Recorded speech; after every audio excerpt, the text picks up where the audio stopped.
मला सांगितलं नाही अंबादास दानवेनी. स्पष्ट सांगतो मी उद्धव साहेबांना सांगणार आहे. आता मला अंबादासनी सांगितलेलंच नाही आहे. तो अंबादास दानवे स्वतःला असं समजतो की बस तो आहे तो सगळ्यात मोठा. त्यांनी मागच्या काळात माझ्यावर काय काय बोलले मी उत्तर दिलं का? तुम्ही आम्हाला त्या ठिकाणी काय समजता? कचरा समजता तुम्ही? अरे शिवसेना मी वाढवली, जेलमध्ये गेलो, लाठ्या खाल्या सगळीकडे गेलो, लॉकअपमध्ये गेलो, सगळं केलं. तुम्ही काय केलं आमच्यासाठी? ते म्हणतात मला आता मी त्यांचंच नाव मार्गदर्शक म्हणून टाकलं होतं तर ते नाही आले, त्याला मी काय करू शकतो? नंतर येऊन काय करतो आणि काड्या करण्याचं काम करणार. हे मला आवडत नाही, बिलकुल नाही आवडत.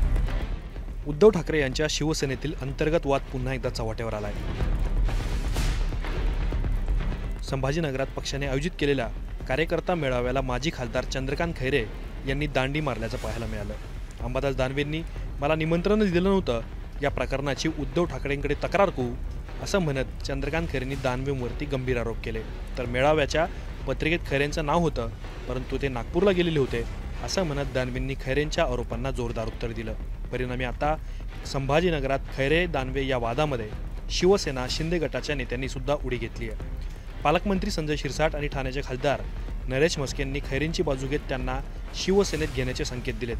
खैरेंवर ठाकरे गटात अन्याय होतोय, त्यांचं ऐकलं जात नाहीये असं म्हस्केंनी म्हटलं, तर शिरसाटांनी त्यांना उघडपणे ऑफर द्यायला सुरुवात केली आहे. परंतु संभाजीनगरचे खासदार संदीपान भुमरेंनी वेगळीच भूमिका मांडल्याचं पाहायला मिळालं.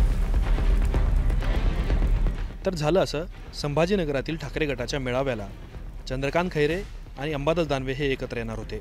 यावेळी दानवे आले, परंतु मेळाव्याला खैरे गैरहजर राहिले. याचं कारण ज्यावेळेला खैरेंना विचारण्यात आलं त्यावेळी त्यांनी दानवेंवर एकामागून एक सनसनाटी आरोप करायला सुरुवात केली. मला सांगितलं नाही अंबादास दानवेनी. स्पष्ट सांगतो मी उद्धव साहेबांना सांगणार आहे. आता मला अंबादासनी सांगितलेलंच नाही आहे. तो अंबादास दानवे स्वतःला असं समजतो की बस तो आहे तो सगळ्यात मोठा. किती 2-4 महिन्याचाच आहे तो. आता जाणार आहे. तुम्ही आम्हाला त्या ठिकाणी काय समजता? कचरा समजता तुम्ही?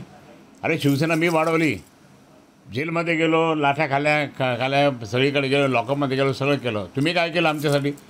ही शिवसेना मंत्रिपदापर्यंत त्या ठिकाणी आम्ही होतोच साहेबांच्या आशीर्वादाने. आणि नंतर हा आला, नंतर येऊन काय करतो आणि काड्या करण्याचं काम करणार. हे मला आवडत नाही, बिलकुल नाही आवडत.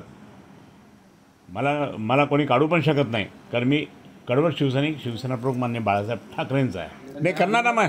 नाही, माझा सहभाग म्हणजे मी आहेच. माझ्या पक्षासाठी मी काही पण करेल. त्याच्या तो बोलतच नाही मला. तुम्ही त्याच्या काय, मी माझ्या पद्धतीने करेन ना. तुमचं आंदोलन वेगळं असणार? नाही, माझं आंदोलन माझ्या पक्षाचं असेल. अहो, ह्या माणसांनी त्या ठिकाणी अशा पद्धतीने वागलं तर आज किती लोक गेले शिवसेनेतून, किती गेले फुटले मला सांगा ना तुम्ही. कोणामुळे गेले आणि काय ऊस जाळला नाही? किती काय आलं मला सांगा ना तुम्ही. काय किती जागा आलेल्या, कुठे नगरपालिकेत, महापालिकेत, कुठे आहे? चंद्रकांत खैरे सांगतायत त्याप्रमाणे त्यांना मेळाव्याचं निमंत्रण का देण्यात आलं नव्हतं, हा प्रश्न जेव्हा अंबादास दानवेंना विचारण्यात आला त्यावेळेस दानवे काय म्हणाले तेही पहा. आता होते त्यांना नागपूरला जायचं आधी माझ्या माहितीप्रमाणे. नागपूरला त्यांच्या काही समाजाचा मेळावा होता, त्याला ते गेले होते. दादा, तुम्ही जर काय आयोजन करता त्याच्यात त्यांना प्रमुख मार्गदर्शक करता तरी ते समाजाच्या मेळाव्याला जातात, म्हणजे दांडीच मार्गी नाही? त्यांना विचार, मला नाका विषय. मग दांडी मार्गी आता त्यांनी मागच्या काळात माझ्यावर काय काय बोलले मी उत्तर दिलं का? देणार पण नाही. ते म्हणतात मला आता मी त्यांचंच नाव मार्गदर्शक म्हणून टाकलं होतं तर ते नाही आले, त्याला मी काय करू शकतो? म्हणजे त्यांनी दांडी मार्गी नाही, ते नागपूरला गेले होते, बोलले ते त्यांच्या समाजाचा मेळावा होता. खैरे आणि दानवे यांच्या भांडणामध्ये शिवसेना शिंदे गटाने राजकीय संधी शोधण्याचा प्रयत्न सुरू केला आहे. संजय शिरसाट आणि नरेश म्हस्के यांनी खैरेंची बाजू घेतली. शिरसाटांनी तर खैरेंना थेट पक्षात येण्याची ऑफर देऊन टाकली. परंतु दोन्ही नेत्यांच्या विधानावर स्थानिक खासदार संदीपान भुमरेंनी जोरदार आक्षेप घेतला. भुमरे काय म्हणालेत ते सुद्धा पहा. चंद्रकांत खैरेसाठी शिवसेनेचं दार बंद आहे. कारण चंद्रकांत खैरे हे सांगतात की मी एकनिष्ठ आहे, हे गद्दारी. मग अशा लोकांना आम्ही घेणार? आम्ही गद्दारी. तुम्ही कशाला आमच्यासाठी आमच्याकडे आता? तुम्ही आहे तिथंच राहा. मी कालच सांगितलं. आता तुम्ही घरी राहा. आता अनेक वर्ष तुम्ही पदं भूषिले, आता दुसऱ्याला भूषून द्या.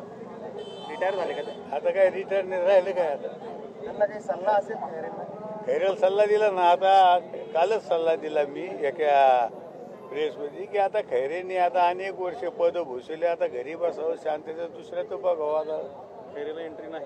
खैरेला एंट्री नाही. कोणी काही म्हणून द्या, खैरेला एंट्री नाही. आणि भाजपचे राजू शिंदे हे देखील संपर्कात असल्याच्या चर्चा आहेत, नेमकं काय? नाही, त्याबद्दल मला नाही बोलणं. भाजप मी नाही बोलू शकत. च्या विरोधात लढलेले आहे चंद्रकांत नाही. खैरे पश्चिममधून हा? चंद्रकांत खैरेंना 25 ऑफर कशी देतात मग मी नाही बोलू शकत, पण मी खासदार म्हणून सांगतो त्यांना आमच्या पक्षात प्रवेश नाही. मी खासदार म्हणून सांगतो. आता पालकमंत्री काय बोलले मला माहीत नाही, पण खासदार म्हणून सांगतो की आम्ही त्यांना पक्षात घेऊ शकत नाही. यायचं नाही. नाही दुसरा मुद्दा, अंबादास दानवे पण संपर्कात असल्याची कोण कानावर येतो. त्यावेळी मी फक्त तुमच्या माध्यमातून ऐकतो की अंबादास दानवे पक्षात येणार आहे, पण मला त्याची काही माहिती नाही. माहिती घेऊन मी तुम्हाला सांगतो. त्यांच्यासाठी दार उघडं असेल का बंद? नाही, मी सांगतो आता सगळे होऊन गेलेलं आहे. आता निवडणुका झाल्या, सगळं काही झाले. आता आमचे कार्यकर्ते सक्षम आहे सगळे. मला वाटतं आम्हाला गरज नाही कोणाची. मनपा निवडणुकीची तयारी सुरू झाली. मनपा निवडणुकीची तयारी आमची रोजच सुरू आहे.